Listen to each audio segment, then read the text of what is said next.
Le résultat par le mentorat, là je suis fier de parler aussi du mentorat parce que je suis conseiller en emploi pour le programme Mentorat Québec Pluriel.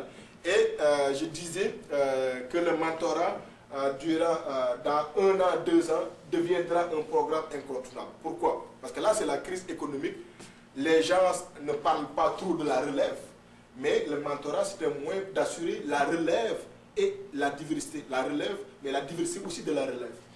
Et le mentorat constitue en fait un jumelage entre un professionnel et une personne expérimentée et un nouveau arrivant ou nouvel arrivant et en même, également une personne qui est à la recherche d'un emploi.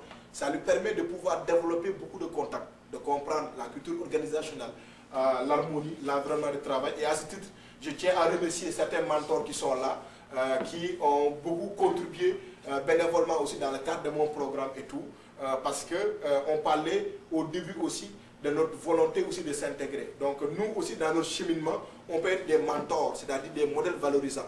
On peut être des guides qui permettent aux jeunes qui viennent d'arriver de leur dire, écoutez, nous on va développer le sens de la solidarité. Et ça n'est pas une solidarité à mots voilés, mais une solidarité qui s'inscrit aussi dans le concret. Moi, j'étais confronté à des difficultés. Je vais essayer de faire de telle sorte que tu ne sois pas confronté à ces difficultés. Je vais te donner les raccourcis. Mais c'est à toi également de choisir ce que moi je te donne comme information. Parce que c'est des personnes qui sont autonomes également. Et comme on le dit dans le cadre du programme mentorat, le mentorat est quelque chose de très flexible. Ce n'est pas du tout rigide également. Et la personne va vous parler de son vécu, de son expérience. Comment elle a fait pour se trouver un emploi. Elle peut être confrontée à des difficultés. Mais ce qui est intéressant dans le mentorat, la personne va dire aux mentorés, aux participants, comment elle a fait pour se trouver un emploi. Quelles sont les voies et moyens que cette personne a pu utiliser pour se trouver un emploi. Et en ce moment, dans ce cadre-là, c'est quelque chose d'extrêmement important.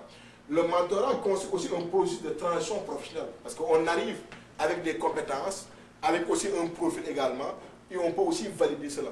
Donc l'objectif aussi, c'est de mettre la personne immigrante en contact avec une personne qui peut donner des informations concernant les exigences du métier. Comment on travaille ici?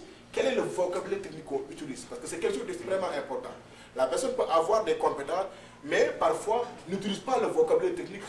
Vous êtes enfant de l'employeur, vous utilisez, j'ai l'habitude de donner par exemple l'exemple de rapprochement bancaire et de conciliation bancaire.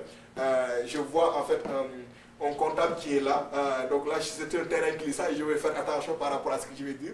Mais en même temps, c'est quelque chose d'extrêmement important. Si on utilise par exemple le terme de rapprochement bancaire en France, ici on va utiliser conciliation bancaire et tout.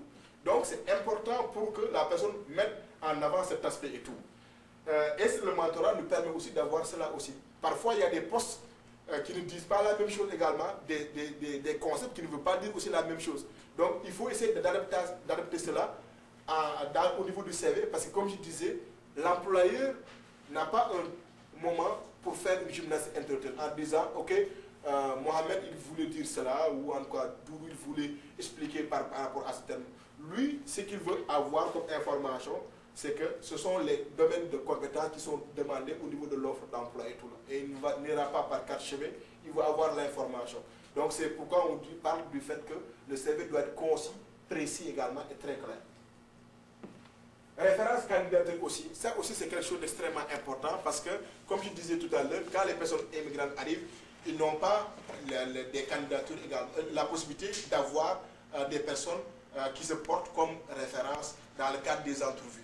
Et moi j'ai eu à avoir des cas où pratiquement mes participants ont obtenu un emploi grâce également au témoignage du mentorat. Dans un de mes prochains articles, intitulé Le mentorat à le vent dans les voiles, je donne l'exemple de Christophe Djingou, qui est un Camerounais qui est arrivé et qui a été mis en contact avec quelqu'un qui travaille chez Desjardins.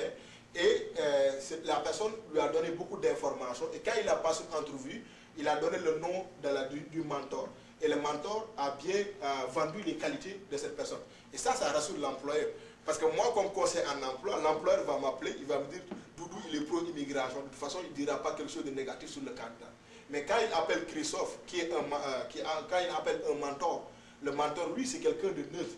Il va dire, écoute, je connais la personne, je l'ai accompagné dans son processus depuis combien de temps, et c'est une personne également qui est très très sociable, une personne aussi qui sait communiquer, une personne aussi qui connaît aussi la culture organisationnelle parce que j'ai eu à lui parler aussi de la culture organisationnelle.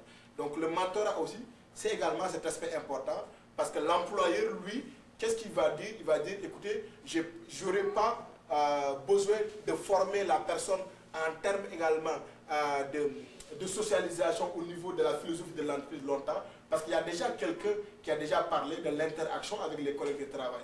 Parce que s'il est en contact avec quelqu'un qui est dans le même domaine que lui, forcément la personne lui a dit comment aussi on travaille. Donc en ce sens aussi, c'est une valeur ajoutée de mentorat. Mise en situation pratique aussi. Dans les entrevues, surtout la mise en situation pratique, je parlais tout à l'heure de STAR. Donc situation, tâche, action, résultat. Le mentor pourra faire une mise en situation pratique avec vous. Le conseiller en emploi a déjà fait la mise en situation pratique. Mais le conseiller en emploi va vous donner les idées générales. Il va vous dire, quand vous posez des questions sur les mises en situation, il faut quand même vous identifier le problème et vous dites comment vous avez réussi à régler le problème. Mais le mentor va dire, en termes de mise en situation également, quels sont les termes qu'il a déjà utilisés également et qu'est-ce qu'il faut dire aussi à l'employeur. Et en ce sens également, c'est un outil à ne pas négliger.